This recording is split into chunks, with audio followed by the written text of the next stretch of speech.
All eyes on me. All eyes on me. All eyes on me. All eyes on me. Welcome to the Ninja A-League highlight show for the first leg of the semi-finals.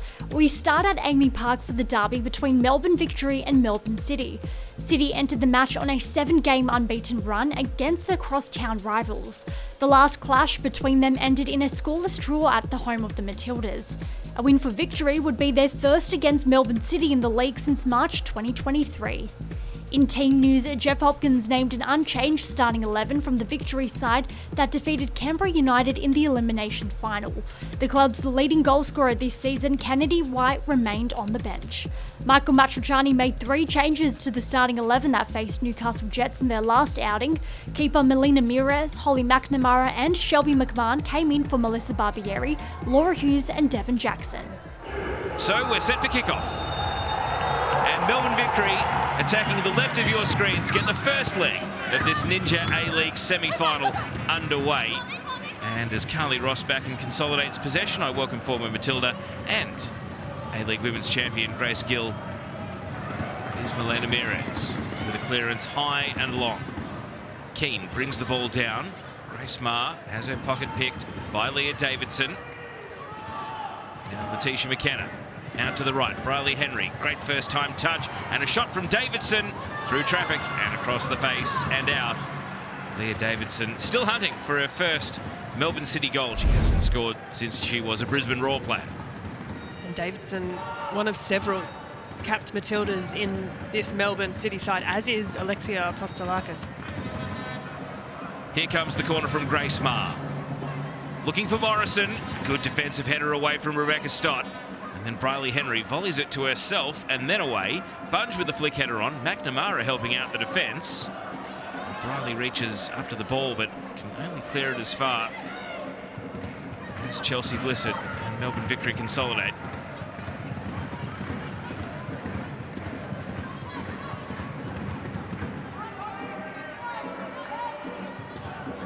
Kayla Morrison now. Policina wide on the left. Blissett. Holly Furphy making a run. And Shelby McMahon sticking to task, marking Furphy. It was a cleverly worked free kick from Melbourne City that undid Victory in their meeting at Amy Park earlier in the season. Victory with a conventional delivery here. Morrison sneaking out, putting it across the face. Otto with a clearing header. Keane only as far as Lowe with a volley. Mires saves. O'Grady tried to improvise a strike. And Melina Mires, the Spanish stopper, comes up with a big double save. Well, massive moment for Mires and for Melbourne City. Rachel Lowe, given all the time in the world to line up this strike. She's such a technician, is Lowe. But City sitting back off way too much on that occasion. Runners break. McNamara nearly met it. Stoddard run offside there, but McNamara came through in the backdraft and very nearly connected with the ball. Yeah, she knew how close that was. Turner. Keane. Trying to round pick it again. This time there's a cluster of Victory players closing in, but that left a gap for McNamara. Wide on the left. What's on in the penalty area? McNamara looking to pinpoint Henry. And the follow-up header is saved. Newbon denies Davidson. It was courageous from Henry to win the initial header, and then Leah Davidson another chance on goal. Well, building at the moment for City. And you talk about courageous, but look at this from Chelsea Blissett. Gets the body across, does just enough to put Briley Henry off target. Furphy. Now Blissett. Tough pass to control, but Furphy keeping Victory in possession and then gives it away. Holly McNamara can turn and burn. McNamara bides her time and then shoots, and Morrison made the block. Heart rate's elevated for Victory, but they survive. Melbourne Victory with a shot that needed saving from Melina Mires, while City have threatened and created some nervous moments without a signature save from the goalkeeper Newbon just yet. Here's McNamara at the edge of the area and shooting high and wide. McNamara knows a decent half chance was there. O'Grady, what an aggressive touch, gets around Turner and now tries to burn off the entire City defence. The follow-up from Pollicina flashes across the face. But that's why Ella O'Grady wanted to stay in the game. That was really clever. Well, certainly for Victory fans, it's great to see her still out there, Ella O'Grady. And Pollicina, well, she is more than capable from that kind of distance. Just slightly hooks the shot wide. McKenna goes direct on target, and it's found a way in. Letitia McKenna's free kick proves too hot to handle, and Melbourne City take the lead in this semi-final first leg. It'll go down as a 4th goal of the season for Letitia McKenna, and an inquisition will be held in the Victory defence. Well, it's a delightful free kick. Letitia McKenna puts the whip, puts some pressure on Courtney Newbon's goal, and it sails through completely uncontested. Not a single touch from Victory defenders nor a City attack. McKenna has her name on this one.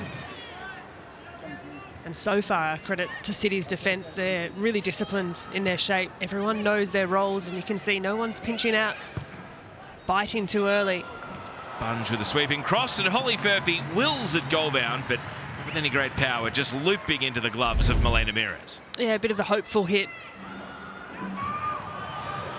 Rossbacken got to be careful here with the presence of Furphy. Mires bats down a save, and the advancing goalkeeper avoiding being lobbed.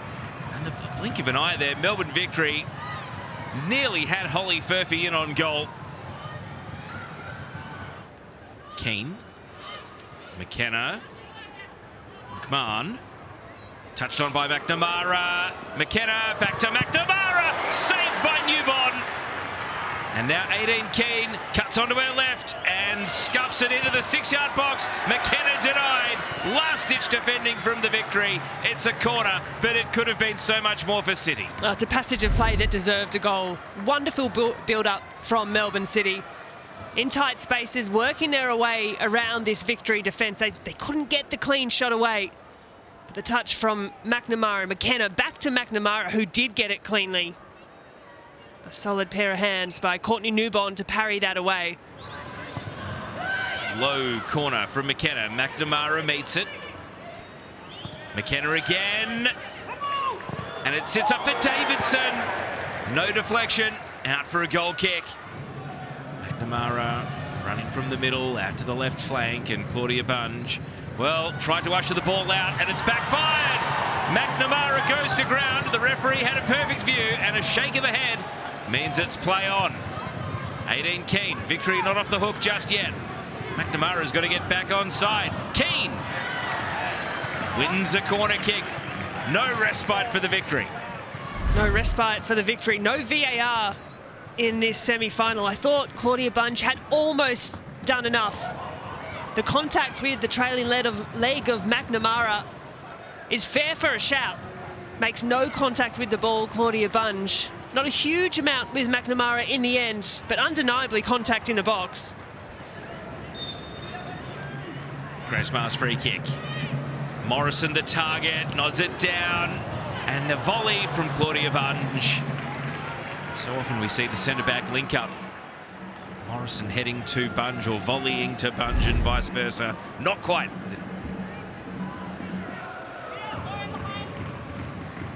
Turner down the line. Pickett's header. Davidson leaping against Bunge. McKenna shouting for a handball. Morrison to Courtney Newbon. And Newbon going direct. White leaping against Otto. Through comes McMahon. And perhaps fitting that it's another interception from Shelby McMahon. Pickett. Furphy. 1 minute beyond the allocated 3. And that will do it in the first leg of this semi-final. It is 7 in a row undefeated for Melbourne City against Melbourne Victory. And it will be Victory with a week of soul-searching to find the answers. Melbourne City, once again, able to close out a win after taking the lead. 1 goal was enough from a set piece. And Melbourne Victory not willing to take the risks today. They have kicked the can down the road to next weekend. And Jeff Hopkins knows that he has a big week of preparation ahead of him and his team. And Michael Matriciani leaves Amy Park a winner once again with Melbourne City. So that's the end of the first leg of this Ninja A-League semi-final. Melbourne Victory 0, Melbourne City 1.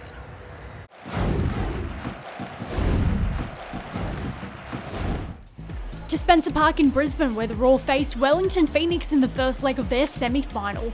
Their last encounter ended in a 3-0 win to the Knicks at Henry Stadium in March, as Mania Elliott, Emma Pinenberg and Michaela Woods all etched their names on the score sheet.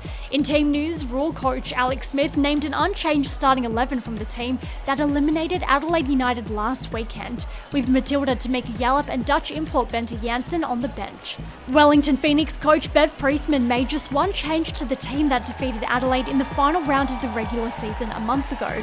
Teenage star Pia Flock made way for American Mackenzie Anthony as the Knicks took aim at a maiden win in Brisbane. We're underway in the second semi-final. Welcome back to the semi-stage to Brisbane and welcome to the finals for Wellington. And a warm welcome to you wherever you're tuning in from on this Sunday, be you in the evening hours in New Zealand or in Australia or around the world. It's great to have your company. And we set piece for the Phoenix and Grace Jale.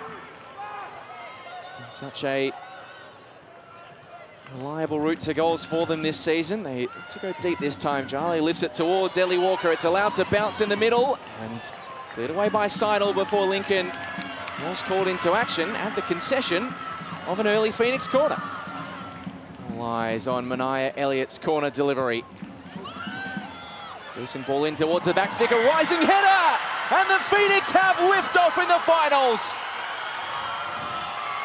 Perfect start to the semi, and who better to score than one of their inaugural players? Grace Jale opens the Knicks account to the adulation of the travelling support, and it is a perfect start in the Sunshine State for the Knicks. Well, this ball to the back post, Grace Jale unmarked, easy header back across goal. The Knicks did really well and scored 2 set pieces from corners against Adelaide United. I mean, Raw will be disappointed with that defending. Grace Jale just behind Ruby Cuthbert at that far post. Didn't quite get a clean header on it. Didn't matter. It was a great finish.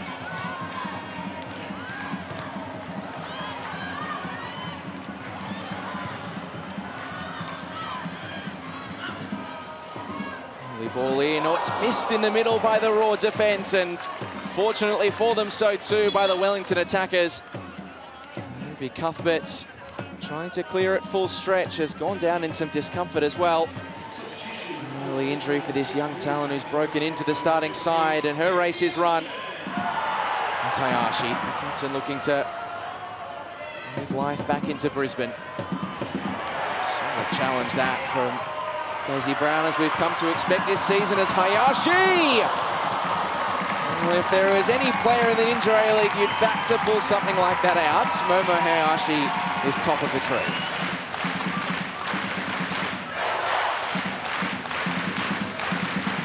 The crowd lifts behind Tish Woods. Ball into the box, Hayashi! Listen to that roar! Captain Fantastic Momo Hayashi draws Brisbane level in the first leg of the semi-final. And despite the early upset of the injury, the Roar finds a way back into the contest, and we're all square after 15 minutes. I mean, this run from Momo Hayashi, she came flying in, unmarked. She had a free run at it, great delivery, and made no mistake with that.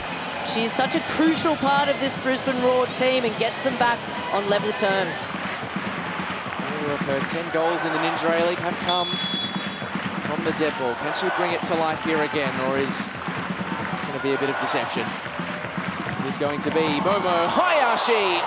It's turned away by Vic Essen, who saw it all the way, but still had to bat it clear with the amount of force behind it.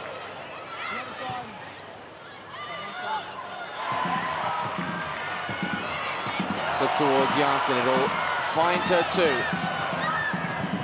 Bente Janssen towards goal, trying to find a shooting angle or a teammate in the middle. Miller across the goal and fingertipped away by Vic Essen.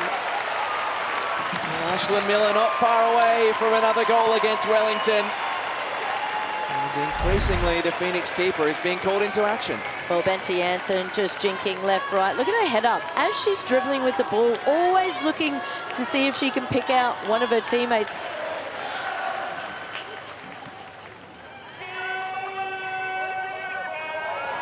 This is a good run and blocked on the goal line. It's cleared away by Wellington. Hayashi. Never shy. Here's Momo. Now we're just back to that accuracy and neither team really being able to control it. It's Brisbane Roar who have themselves, just as Wellington did in the first half, an early set-piece opportunity. Beard's ball, well weighted. Essen has punched it, but not fully away. It's only half clearing. Woods contesting in the air once more, and that is more like it from Vic Essen. Yeah, it wasn't the most convincing punch. I mean, Essen had plenty of time. She got quite over hands, quite close together. Looked like it just skimmed off. Almost they crossed over, so the ball skimmed off one of her gloves. Fancy footwork from Stevenson, and she's picked the gap for Bente Janssen. That's a superb stop from Vic Essen. And it's another corner coming for the home side. I mean, lovely vision here. Look at the footwork from Kai Stevenson. Little head up, plays it into Bente Janssen. Yeah, an absolute legend of the game. And commentator's curse, completely wrong. Kai Stevenson coming off, making way for Tamika Yallop. I mean, it's a bit of like for like in that central area. To try and play almost like that number 10. Creative presence in there, experience, leadership, all those things. Oh, from a player who is playing game number 188 to a player who is playing number 1. It is an A-Leagues debut for 18-year-old Micaiah Bagalan. I would not have expected to be in this position, but how special it is for her. A junior of Bucklands Beach, where she was a teammate of Pia Vlock. New Zealand Youth International. Hayashi getting the sights and the boot behind it, but that one wayward in the end. Ball going away from her. Signal a clear one from Essen. She reaches as far as it can go, but it's coming back in the opposite direction. Janssen looking to split the gap. It'll drop for Yallop. What can the Roar legend do to make a Yallop? Can warm the palms of Vic Essen. It's on the boots of Tamika Yallop, but the intent to go on and get on with the job is what you want to see from your substitutes, not least one as higher quality as her. Very good final series it has.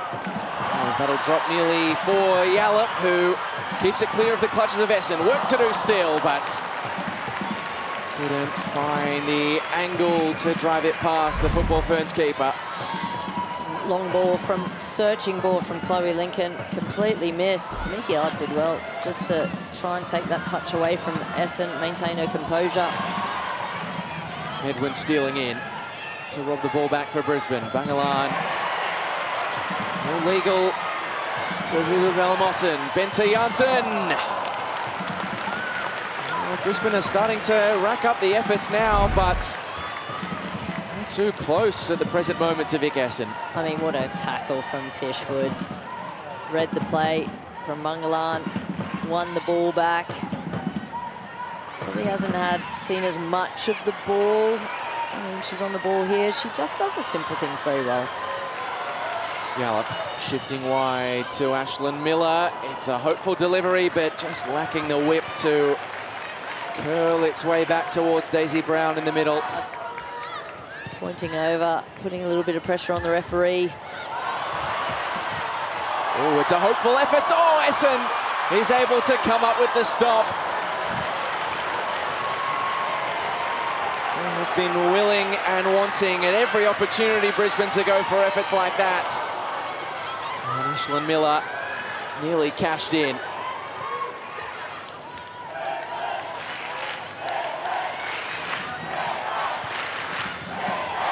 And this is showing my age, Lockie, but I remember when Tamika Yallop came into the Brisbane Roar setup as a 14-year-old.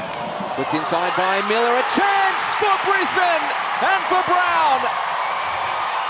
And they have turned it around from 1-0 down to lead the semi. And it's their talented teenage striker who has got the job done. And so the Spencer Park faithful love that. Well, what a way to see this game turn on its head. Lovely little jink from Ashlyn Miller. An unfortunate header by Mackenzie Barry, just flicked it on right to Daisy Brown's chest. I mean, probably a little bit of questionable marking inside the box with Daisy Brown. We know how dangerous she is. Just there's so much turnover of possession in this game. Duncan pumps the ball forward. Bente Janssen, Daisy Brown. It's Tamika Yallop. It took a touch, and it will be a Brisbane corner. Yeah, as always, Minx has been busy. Yallop always busy in and around the box. Lovely touch from Janssen. Position she wouldn't necessarily have expected to play at the start of the night. It's all worked out for Brisbane this evening. It is a night to savour in the Sunshine State. And at half-time of this two-legged semi-final, it is Brisbane who have fought back from behind to lead in front of a sold-out Spencer Park. And an evening that, should they go on with the job, they will look back on for some time to come. Wellington took the lead in the first half through Grace Jale, and that sparked Brisbane into action. They drew level through a header from Momo Hayashi before Daisy Brown in the second half capitalised on the Roar's second half fight back. And this Brisbane bounce back at the tail end of the year has led them to a lead at the end of the first leg of this semi-final. All smiles at Spencer Park. The full-time score, Brisbane Roar 2, Wellington Phoenix 1.